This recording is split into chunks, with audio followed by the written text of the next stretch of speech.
Hey friends, I got Feardragon to join me on this one, and it's a fantastic series. It's Classic versus Byun, Clash of the Titans, two styles butting heads. But before we get into that, of course, folks, I'd like to remind you, I upload a video in 4K to YouTube every single day of the week. So make sure to like this video and subscribe to the channel so you don't miss out on that. And also, I stream on Twitch every Monday, EPT North America, every Saturday, EPT Korea, and then other things as they happen. AlphaX European Ascension on 1 p.m. on Saturdays right now. So, folks, enjoy the show, and I'll catch you next time. I have no idea who you're looking at, so I'll let you do the first intro. Okay, here we go. In the upper left, in the blue, his name for, of course, AlphaX. He's classic. And down in the bottom right, we have from Shopify Rebellion, he is Byun.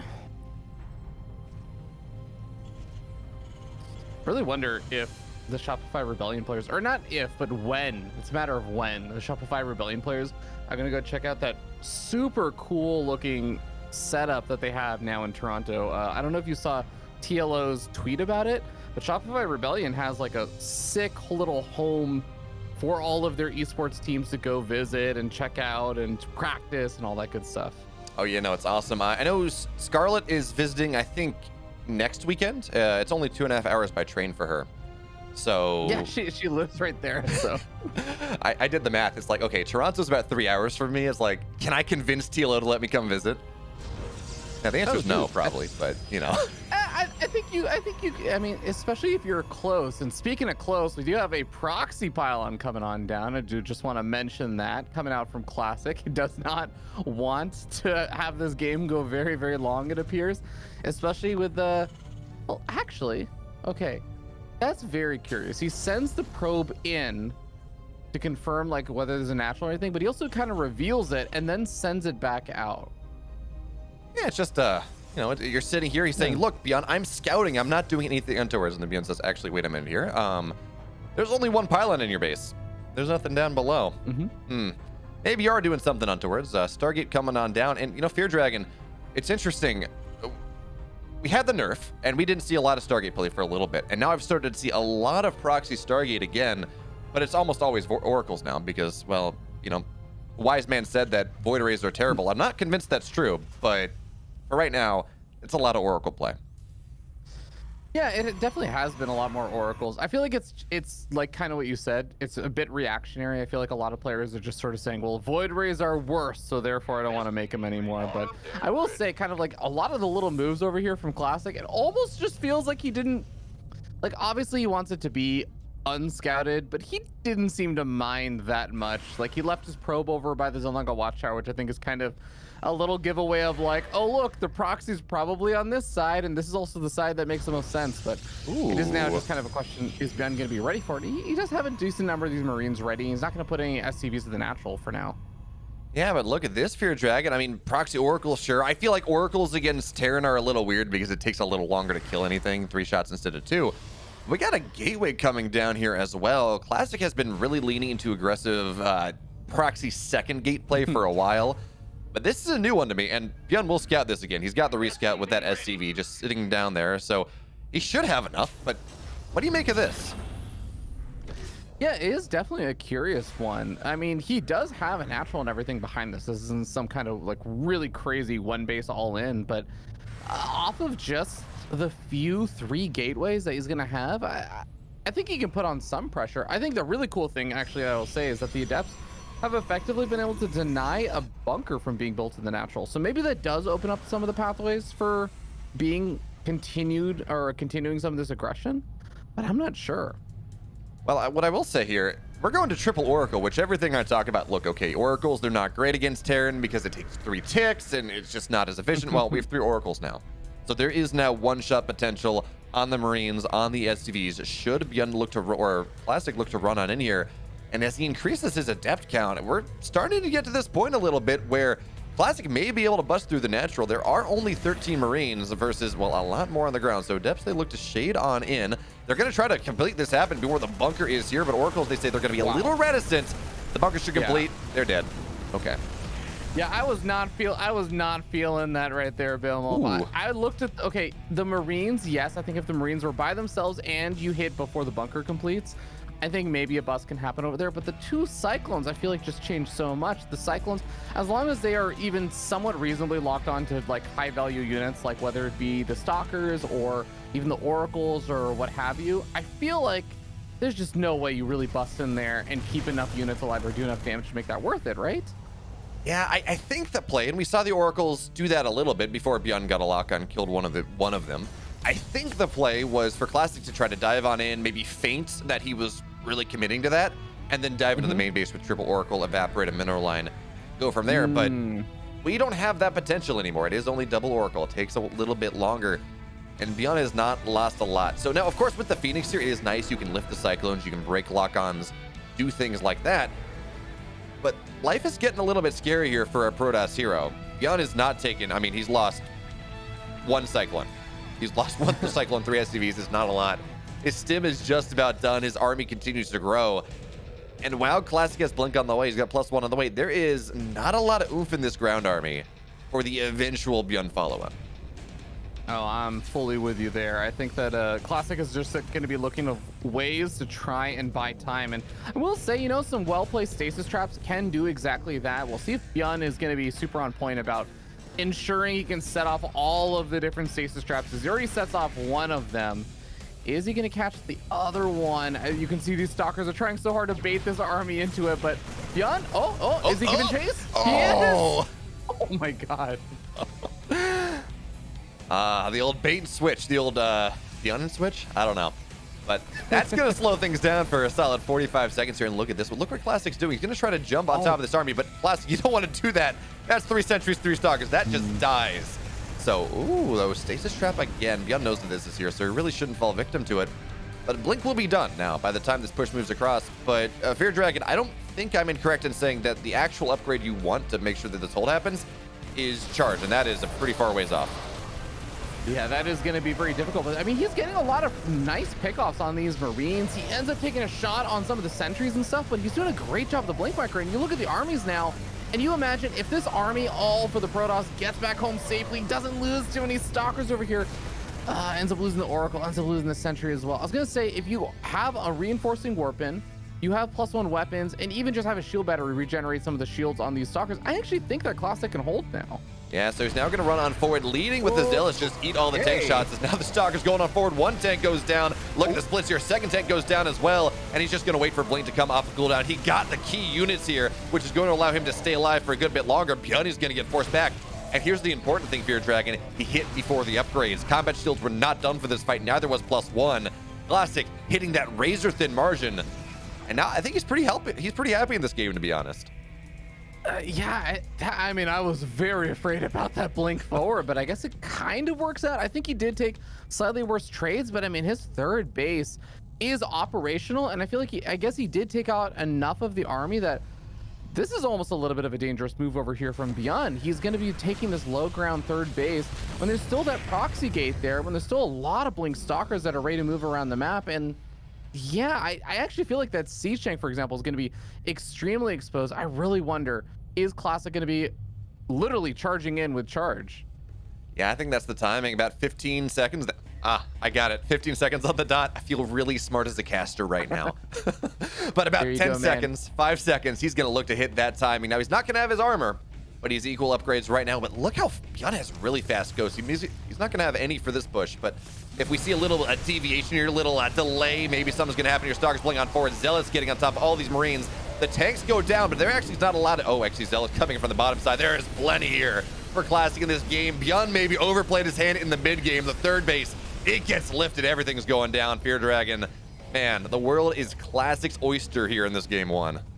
Oh, he's feeling amazing at this point. I really want to rewatch that fight, actually, because I swear there were 2 Widow Mines there, and the 2 Zealots that charged forward and got locked onto went for the Widow Mines, and all of the other Zealots went off for the army on the right-hand side. So he effectively, I don't really not sure if it was an intentional 2 Zealot split that was the Zealots charging forward, and Classic had such amazing micro that he split those 2 off to the left and made sure that they didn't just drag the mines onto the rest of the army, or if he actually just, you know, accidentally did it. But either way, man, an engagement that already was going to look really good is looking so strong right now for Classic. That it is, and Classic behind this as well. He's got his 4th base. Byun, he's going to try to retake his 3rd, but it is rather late. He's got, he's actually not on double forge, which you kind of would expect by now, but he's got his +2 on the way. So he's going to have a significant upgrade lead. He's got double Colossus. He could go carriers if he wanted here. I don't think he's going to. Classic actually is a carrier player, so who knows, but really he can do whatever he wants. Yeah, it's sort of funny. I will say, like, EMP enhanced shockwaves and stuff, if maybe Byun can take a really good fight with a decent sized army, get some great EMPs off or something before the Colossus really start popping out, there maybe could have been something. But the first 2 Colossus are about to pop. I think it's going to be so tough. Like, at most now, you take advantage of the fact that there isn't Thermal Lance. You can pick off the Colossus, and then Byun maybe takes a great fight. I only bring all this stuff up because it's literally Byun.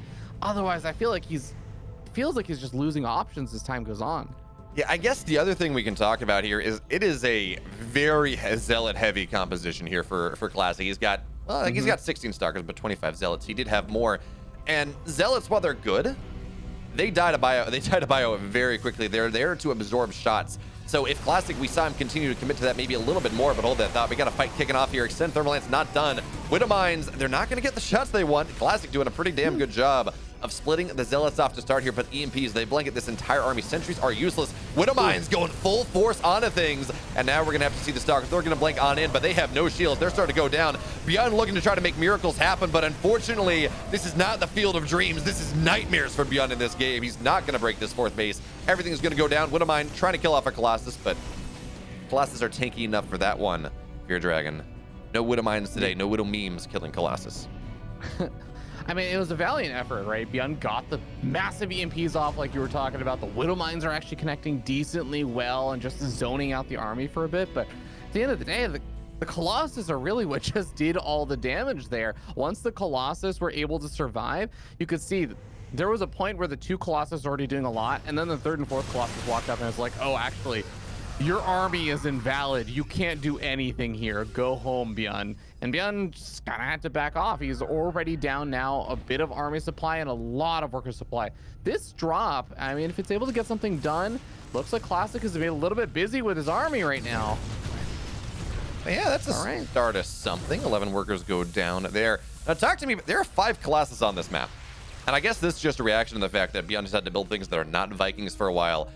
So you had 5 Colossus. With the marine-heavy army as Byun is, actually he's got a decent amount of Marauders, but that is just so much DPS. But still, if Byun's able to keep doing that damage, if he gets 3, 4, 5 more Widow Mine drops and starts to really kind of tick away maybe at Classic's economy, maybe that's his route back into this game?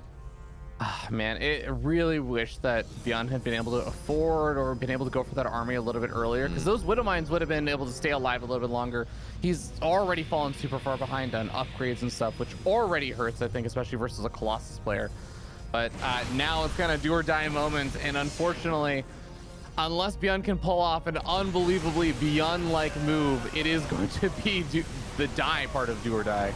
I think you mean more die or die here as Classic looking to run on in the 4th base. It's not going to happen here. And one downside, right? It's a lot of Archons. You drop EMPs, the Archons pop like paper, but still 5 Colossus. That is a lot of stuff. It's War of the Worlds here, and there's no virus this time. 3rd base goes down, 4th base goes down here. SCV is getting pulled because Byun, he's got 1 latch-ditched effort, but the Stalkers are going to blank on forward. Vikings go down. These 5 Colossus feels like they can almost win this fight by themselves. Well, now it's 3 Colossus, but the point still stands. The army of Byun, he's below 80 supply. This is it's a little bit hard for the Korean Terran. Yeah, even if both these players traded their entire armies out and somehow they both ended up losing everything, Classic would have been dramatically happier with it, because he has 5 bases right now. He's making 5 workers at a time, and Byun is sitting on 2 now. Like, there was no way that Byun was going to be happy with that. He needed to dominate in engagement, and that unfortunately didn't happen. There's the GG. Classic. Really, really earning that first victory with some, frankly, pretty solid play in the like early stages with his aggression, but I'm just more impressed with how well he held that lead. All right, we're gonna be starting up here. The top right-hand side of Glittering Ashes. On top of that, blue Protoss player sitting up 1-0 in this best of 3. He is Classic. Up in AlphaX, a team that I know you are very familiar with. Just a little bit in the bottom left here. Hoping, please, to take us to game number 3 for the Rebellion. It's Byun.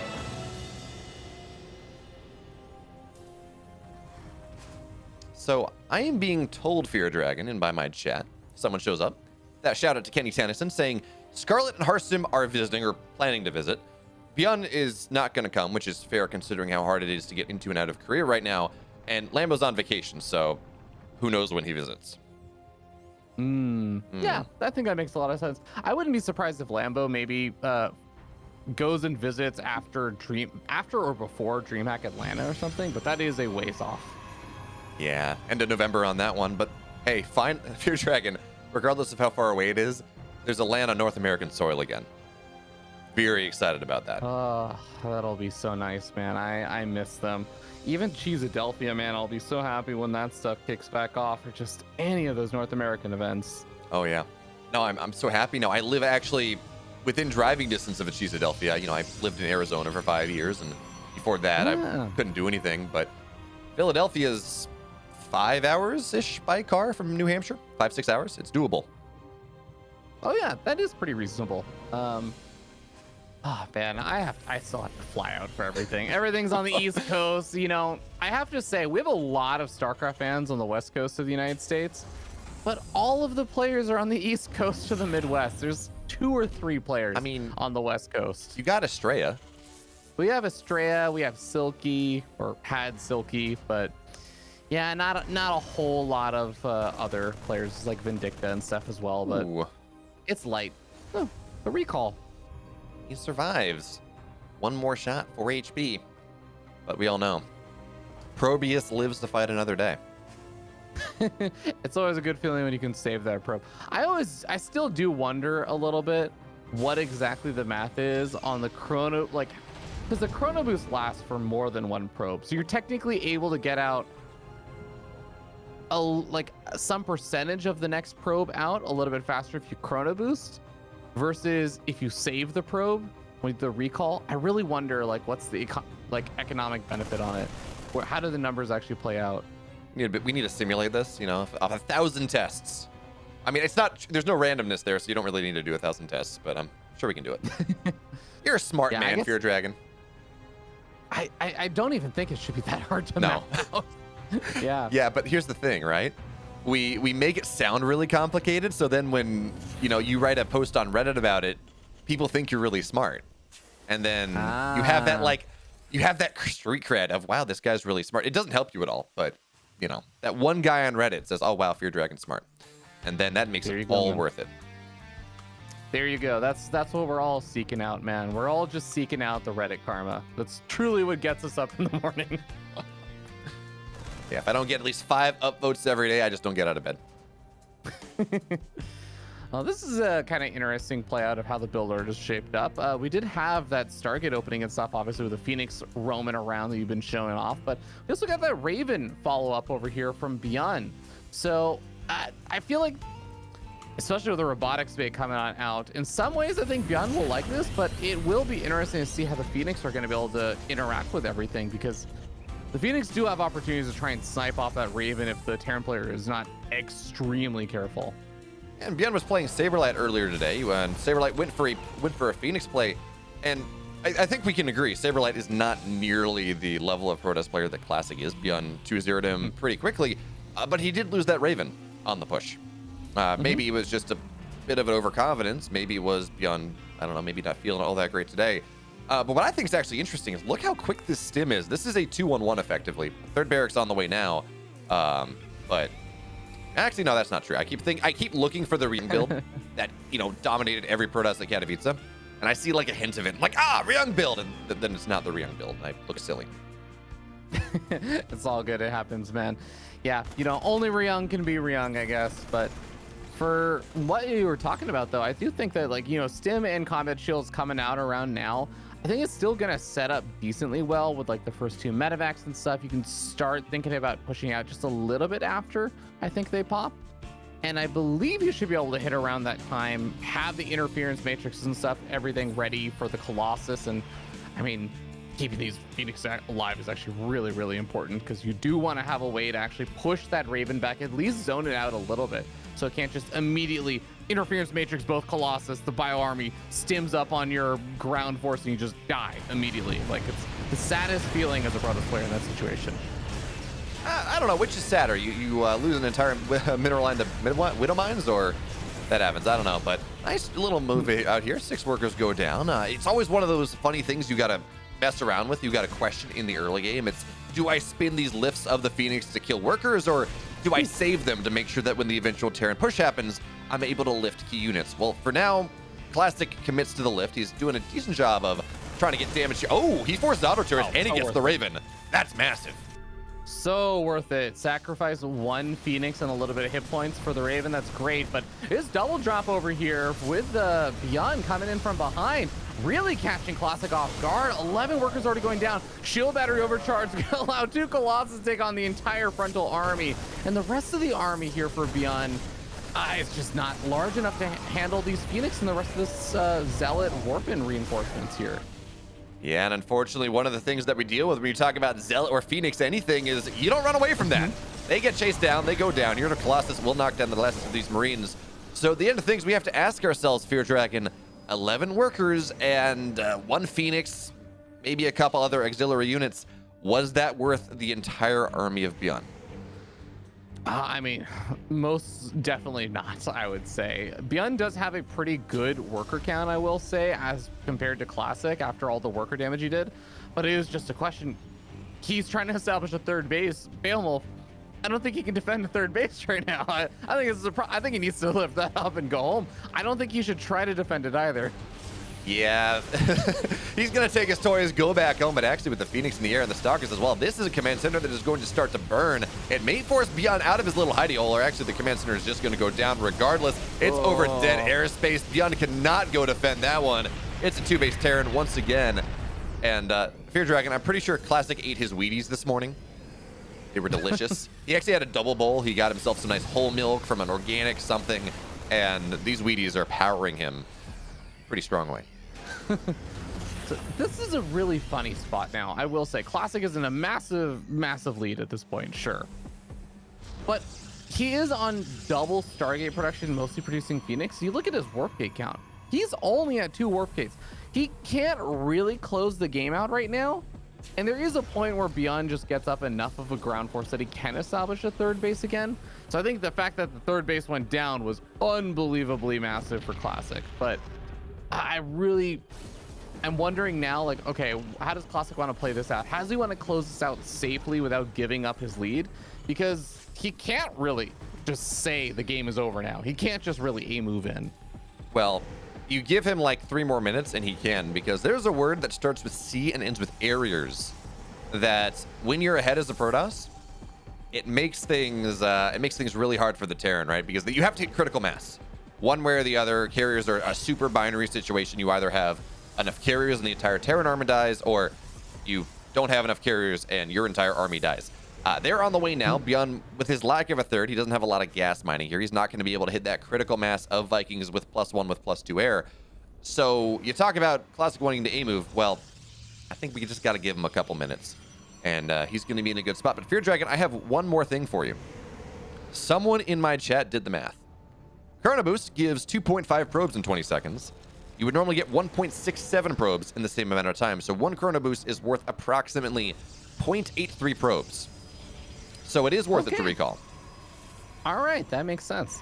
I guess the only other thing to factor in, which I think is at that stage in the game is totally reasonable, is your recall does go on cooldown, but I don't think you're really going to usually be using it unless, like, I don't know, Stalker gets put in a very awkward spot or something. So yeah, you know what? The math checks out. Thank you so much, wonderful chatter. All right, and actually this is pretty cool. I mean, yes, we have a lot of Phoenix on the map as they're going to find these Vikings, look to chase them down. There's actually no anti-air. These are a bunch Poor of dead Vikings. Vikings, and that's just going to make it so hard here for Byun as the game goes on. Good EMP, though. That was a very nice EMP. That, I mean, that basically just ensures that, yes, 3 workers get picked off, but there's no energy for other pickups. Maybe one Phoenix had enough energy for another pickup, but that actually severely reduced the amount of worker damage that he was going to be able to get done there. So I do agree the carrier transition is extremely fearsome when you can get up to that large number and stuff. I'm curious on your thoughts on this, Beowulf. If Classic is maxing out on 3 or 4 carriers, actually it looks like 4 carriers and a Tempest, he's gonna have a lot of the production to get up additional carriers and stuff later, but his air weapon upgrades are a little bit delayed. But Byun is just gonna be making non-stop units. He doesn't exactly have a stellar economy, but he will be maxing out on a relatively even army supply with better upgrades, mind you, as well. Do you think that Byun still can like stand a fighting chance with just a defensive posture? I don't think he can. It's going to be hard for him right now. But you saw, I assume you saw Ryung versus Zest. It was a similar situation, except Ryung was much further behind. This composition that Protoss are going for, and look at what Classic is doing. Someone said they nerfed shield batteries. Classic did not get that memo as he looks to move on forward. This composition can struggle to really engage into an extremely turtled up Terran, as much as say, hey, carriers, they're fantastic.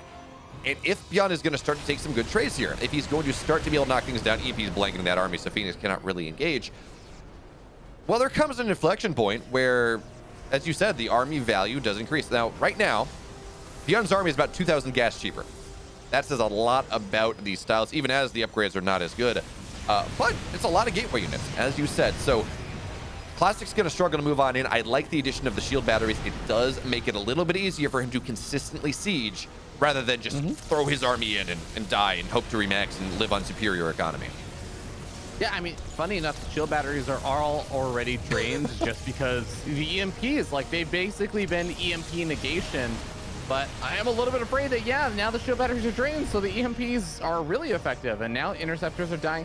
It's actually really funny. I almost think, not that I think Classic should move command his carriers or the rest of his gateway army or something in, but it's a little bit sad for Classic that he's not trading anything, really. He's not getting, like, a couple units in exchange for some of his Phoenix and freeing up supply to make more carriers or more Tempests. Like, he's basically just not losing a whole lot, so he can't really transition his army. He's just building up a bank instead.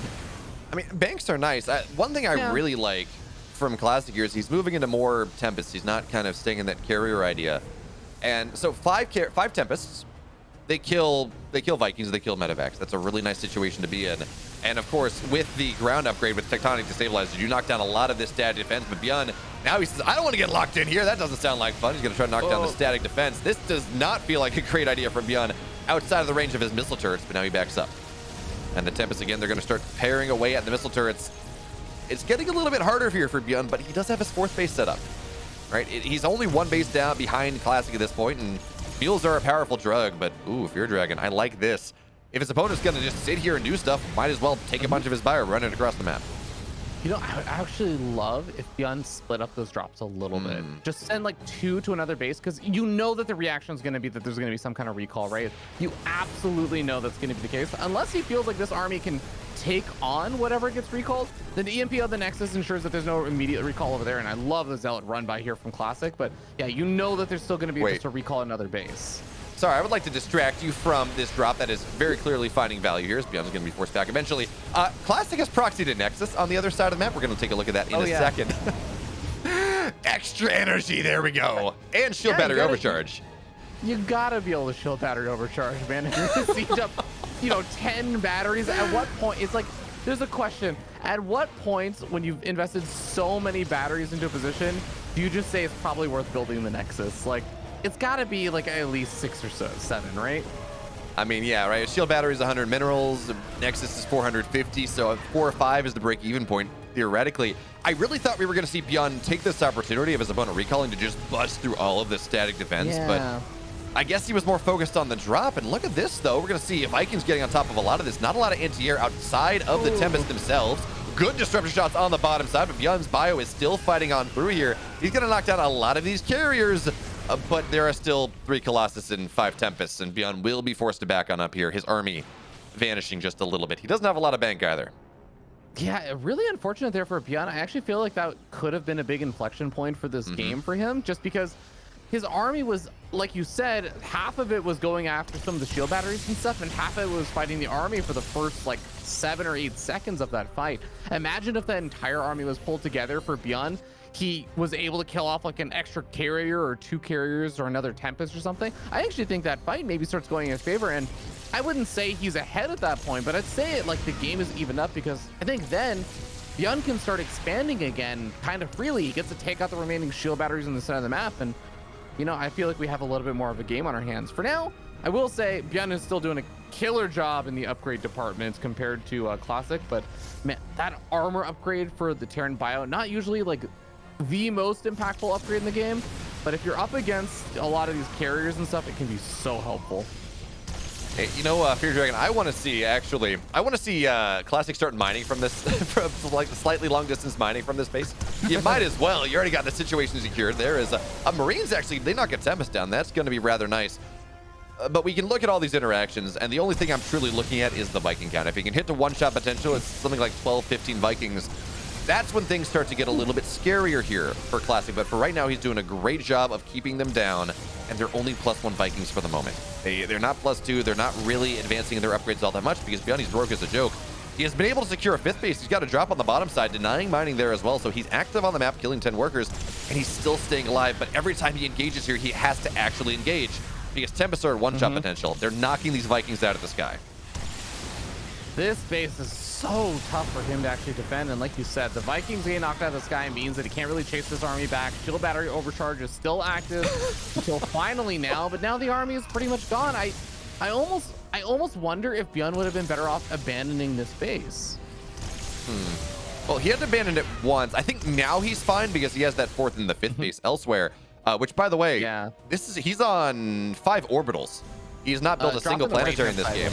Sorry? Yeah, drop on the right-hand side. Oh, actually, never mind. I'm not getting that much damage done.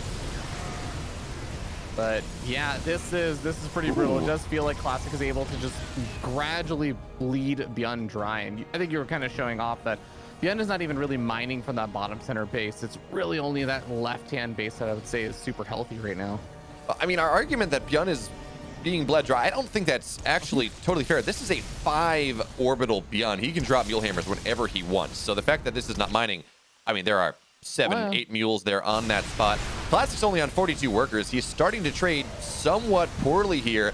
And as long as Byun can get on top of this army, as a lot of those disruptors go down, one big stim wipes down a lot of this army, assuming the Colossus go down, assuming really the Colossus go down, you can get on top of the disruptors. Byun has built himself a wonderful economic scenario. He knocked down the 5th base of Classic. Classic's having to remind that. Classic has lost his 3rd Nexus. Not important for mining, but certainly important for Chrono, maybe, for energy. And if he stops rallying his Vikings into things, maybe there is a world where Byun's able to take these fights. Because again, look at the income advantage. Over the last 5 minutes, Byun has been mining a lot more. Yeah, I think that's a good point, and we are going to see Classic really start to commit forward. Gets a lot of SCVs that were transferring over to that bottom center base. Oh, that actually kind of hurts a little bit. Even with the mule hammers available, losing 20 workers that could have helped mining does sort of sting at this point in the game. And we're starting to see medevacs getting move commanded into the Tempest. Oh boy, Byun. Yeah, it's just the rally there on the starports are just right in the middle of things. We're going to have to see all the Marines split on up here. Now we're seeing the full strength of the carriers. Byun makes it work for 20 minutes, but unfortunately, Feardragon, the rules say that Protoss wins at 20 minutes with this composition, no matter what. And Classic just, I don't make the rules. He enjoys it. All right, so before this video ends, I want to ask you one question. We've actually seen a couple high-profile games now where Protoss, they go mass air, they can't break the Terran, it feels really rough. Are carriers the way of the future, or is this just kind of a fad that's not going to work out all that well? I don't know. Let me know. Comments below. I'm curious what you think. Hope you enjoyed it.